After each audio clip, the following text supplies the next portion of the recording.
All right, eighth grade. So I am going to go through the examples of the nutrients, carbohydrates, proteins, fats, water and minerals. I'm not going to cover water, you know what it is. Minerals, I don't have any supplements in my house, but things like getting your potassium and your iron, and sometimes you're going to take some extra niacin. Those things are minerals, and those are in addition to what you can get just from the foods that you eat.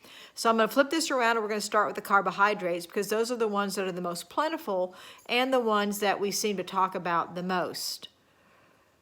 Maybe, there it is.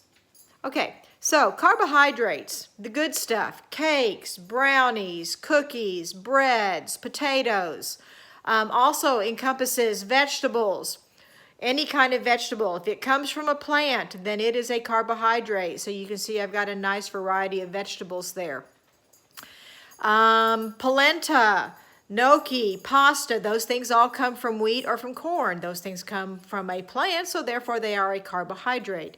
Cookies, chocolate, sugar. Sugar comes from a plant. Chocolate comes from a plant. Peeps, although I wish they were not a really bad carbohydrate for you, but they are. They're just nothing but sugar. Tortilla chips come from corn. So all of these are carbohydrates. They all come from a plant. They are all made from carbon, hydrogen, and oxygen. There are carbohydrates that are better for you, these vegetables. Then there are carbohydrates that are not that great for you, all of the things that are made from white flour and contain high amounts of sugar, not a whole lot of fiber.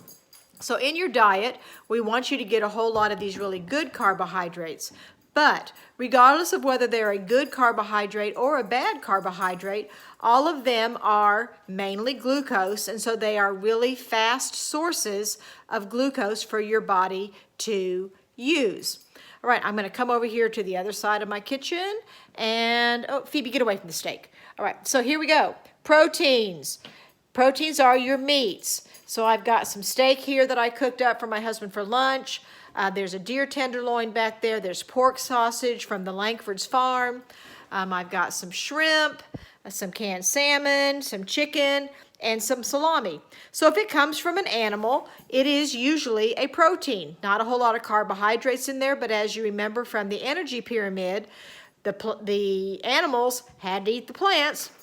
And so there is a scant amount of carbohydrates inside a protein. You can get proteins from some other things too, but we're going to talk about those in just a second when we get over to the combination foods. All right, fats.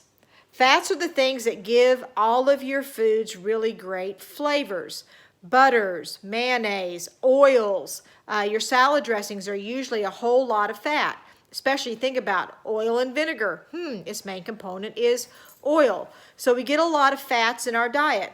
Fats are broken down by bile from the liver, and you need fats, even though we spend a whole lot of time talking about not having a whole lot of fats, but you need them. Your brain neurons are coated with fat. That's what protects them. Fats are also used as a source of energy for your body. So we're not worried about them being high in carbs, but too much fat then, if you've got too much and you're not using it up, then it does get changed and it gets stored in your body as excess fat. Carbohydrates back there, that whole big counter full of those, they're exactly the same way. If you don't use up what you eat, your body thinks, ooh, I may need this during the wintertime when there's not going to be any food available, and it turns it into fat and stores it into your cells.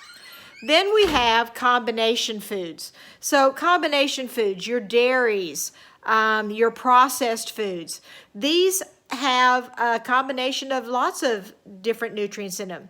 Cheeses and dairy products have fat, they have proteins, and they have a minimal amount of carbs.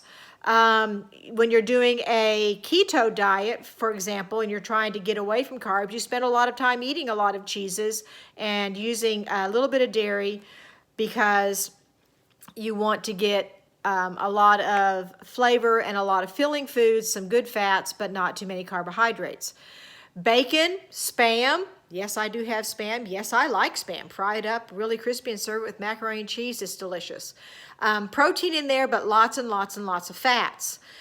Beans, peanut butter, nuts. Once again, good amounts of protein, but also high amounts of fats. So, in a nutshell, there are your nutrients. Carbohydrates get broken down beginning in your mouth by saliva, which has the enzyme amylase.